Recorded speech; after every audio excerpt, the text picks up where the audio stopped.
அடுத்த 10 ஆண்டுகளுக்கு என்டிஏ கூட்டணிதான் ஆட்சியில் இருக்கும் என பிரதமர் நரேந்திர மோடி டெல்லியில் நடைபெற்று வரும் என்டிஏ கூட்டத்தில் பேசி வருகிறார். தொடர்ந்து பார்க்கலாம். उसकी क्वालिटी ऑफ लाइफ के लिए हम क्या कर सकते हैं, हमारी योजनाओं का विस्तार कैसे किया जाए, हमारे नीति नियमों में बदलाव कैसे किया जाए, उस पर भी हम आने वाले दिनों में काम चाहते हैं। साथियों, पंचायत से पार्लियामेंट तक हमारी नारी शक्ति की सक्रिय भागीदारी, ये हमारा कमिटमेंट है। और हमने हमारे पिछले कार्यकाल में नारी शक्ति वंदन अधिनियम करके उस बात को हमने आगे बढ़ाया है। और वो दिन दूर नहीं होगा जब हमारे सदन में बहुत बड़ी तादाद में हमारी माताएं बहनें देश का नेतृत्व करती हुई दिखाई देगी।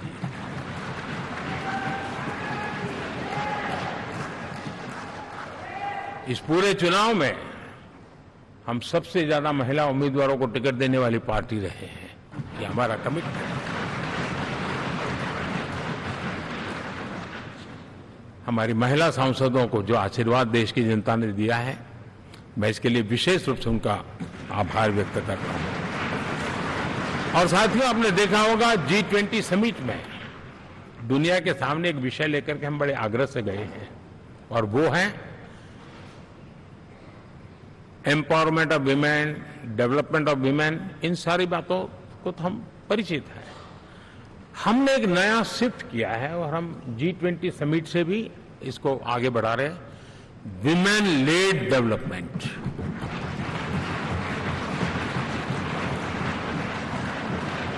एक बार हमारा इस प्रकार का कमिटमेंट बनता है तो परिवर्तन बिल्कुल साफ नजर आता है। साथियों, एनडीए का ये कार्यकाल बड़े फैसलों का है, तेज विकास का है। और अब हम समय गंवाना नहीं चाहते कि हम 5 नंबर की इकोनॉमी से 3 नंबर की इकोनॉमी पर पहुंचना है।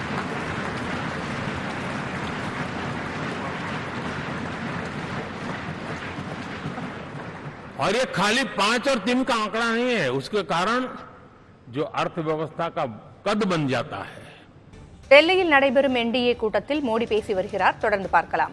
आकर्षण का केंद्र बनेगा और इसलिए हम उन दिशा में, और मैं मानता हूं भारत के लिए टूरिज्म एक ऐसा एवेन्यू है जो गत शताब्दी में हमें कभी, आज से लेकर के पीछे के 100 साल में कहूं, ऐसा अवसर नहीं मिला है जैसा आने वाले 25 साल में मिलने वाला है। दुनिया भारत की तरफ मुड़ने वाली है।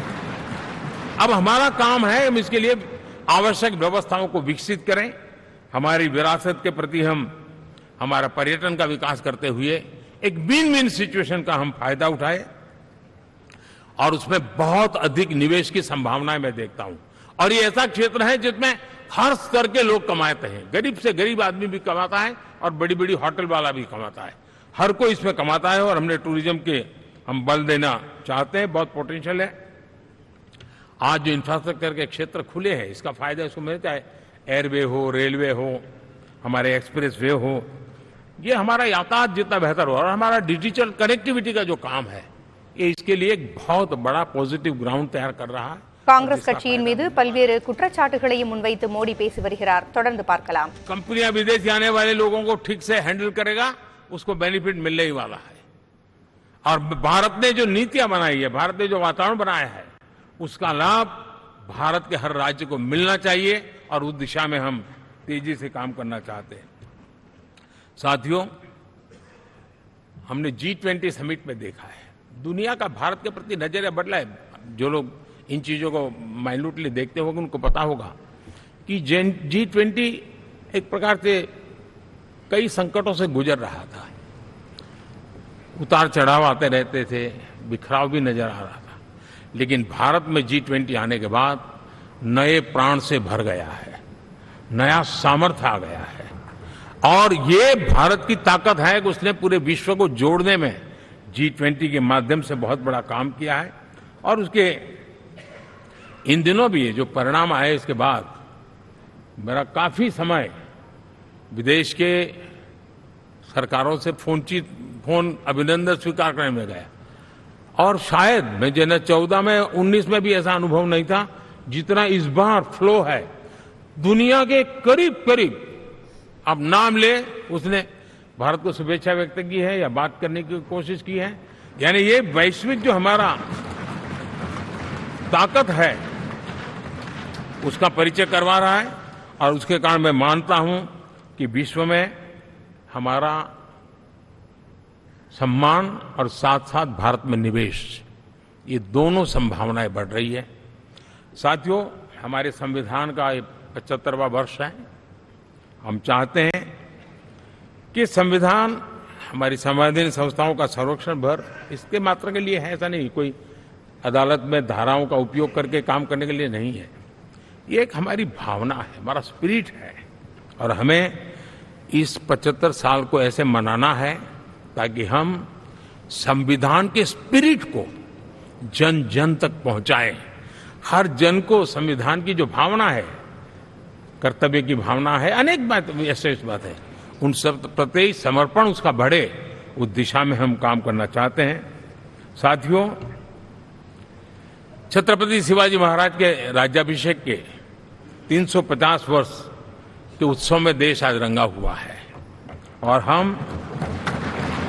हमारे लिए सबसे बड़ी प्रेरणा है क्योंकि उसमें राष्ट्र प्रथम की भावना है। छत्रपति शिवाजी महाराज को याद करते ही राष्ट्र प्रथम की भावना हमें मजबूती देती है। और इसलिए हम देश में इसी एजेंडा को आगे रखते हुए, और जब इसी समय 350 साल का पर्व आया है, तो हमें अपनी पॉलिसी और परफॉर्मेंस और सामान्य मानवीय का जीवन बेहतर करना है, उसमें जरा भी विलंब नहीं करना है। साथियों, विकास की सारी तैयारियां, रोड मैप लेकर को हम चलेंगे ही, चल रहे हैं। लेकिन साथ साथ हम नए नए सांसद आए हैं, कुछ पुराने सांसद हैं, कोई ज्यादा अनुभवी सांसद भी है।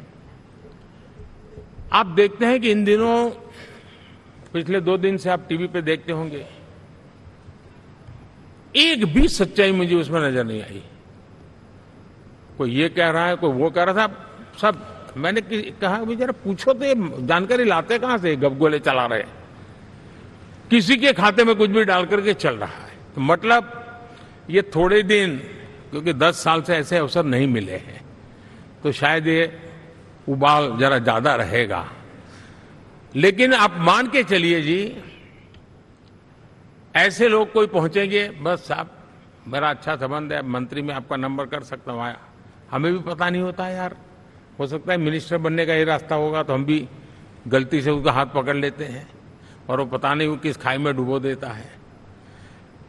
कभी कभी तो शायद अब तो टेक्नोलॉजी ऐसी है कि हो सकता है मेरे सिग्नेचर से कोई लिस्ट बाहर निकल जाए कि ये मंत्री बन गए, हो सकता है कोई बुद्धिमान डिपार्टमेंट भी बांट दे।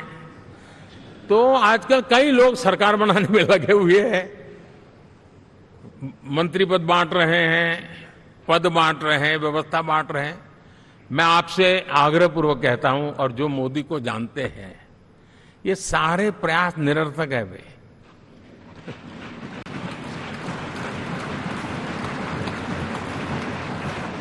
आप भी किसी का फोन आ जाए तो 10 बार वेरीफाई कीजिए कि जिसने फोन किया है वो सचमुच में अथॉरिटी है। अदरवाइज कोई भी कहे भाई आपका नाम हो गया है, सुबह परिवार को बुला लीजिए, शपथ समारोह में आना है, हो गया। तो ऐसी गपबाजी करने वाली एक बहुत बड़ी फौज रहती है। कुछ लोग आदतन करते रहते हैं, कुछ लोगों को मजाक आती है लेकर, और कुछ लोग बदइरादे से करते हैं। मेरा सभी सांसदों से आग्रह है कि हम इन सारे षड्यंत्रों का शिकार न बने। दूसरा, हमारे जो इंडिया अलायंस वालों ने इस चुनाव में फेक न्यूज में एक्सपर्टाइज कर लिया, डबल पीएचडी कर लिया उन्होंने, वो शायद इसका भरपूर उपयोग करेंगे। हम कृपा करके इन चीजों से दूर रहें, अफवाहों से दूर रहें। ये जो टीम बैठी है वो अनुभवी टीम है, मुझे भी सही सलाह देने वाली टीम है, और इसलिए टीम मिलकर के बहुत सही निर्णय करने वाली है। कृपा करके ब्रेकिंग न्यूज के आधार पर देश चलेगा नहीं, ये मान के चलिए।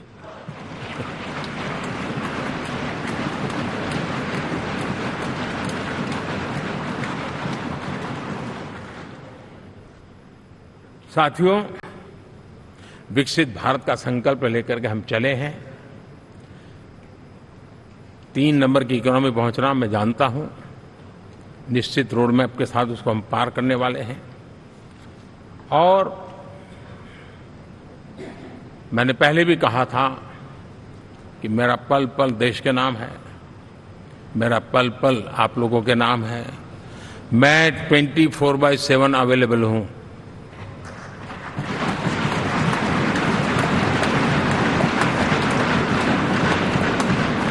हमें मिलकर के देश को आगे बढ़ाना है।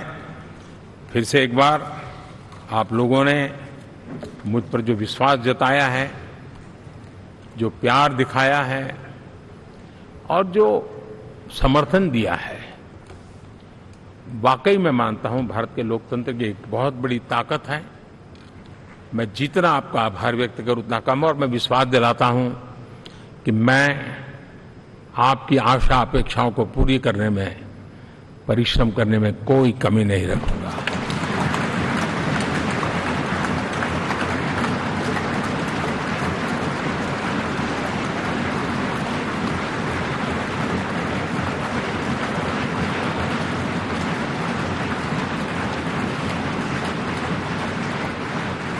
मेरे लिए जन्म सिर्फ और सिर्फ 1 लाइफ 1 मिशन, और वो है मेरी भारत माता। ये मिशन है 140 करोड़ देशवासियों के सपनों को पूरा करने के लिए खप जाना।